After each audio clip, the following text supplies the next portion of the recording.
মাস শেষ, পকেটে মোটামুটি অনেক টাকা আছে, চলা যাবে বছরখানি। ঠিক আছে কি, প্রবাসীদের জীবন তো, টাকা পয়সা না থাকলে হয়। মাস শেষে মানে ব্যাগ খুঁজে পাওয়া গেছে 25 পয়সা। তথ্যের কিছু নাই, অনেক টাকা আছে। দেখা যায় যে 25 পয়সা, বিদেশের বাড়ি অনেক। তোমরা দেরি না করে আইসা করো বিদেশ, সুন্দর একটা জীবন। নিজের বড় লোক মনে হয় মাস শেষে। মানে মানি ব্যাগের দিকে চাইলে নিজেরে একটুকা বড় লোকই মনে হয়। পকেট ভর্তি টাকা থাকে 25 পয়সা।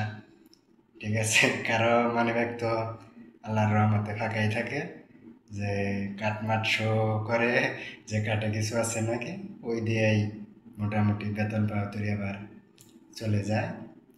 তবে আইসা বড় বিদেশ, আলহামদুলিল্লাহ।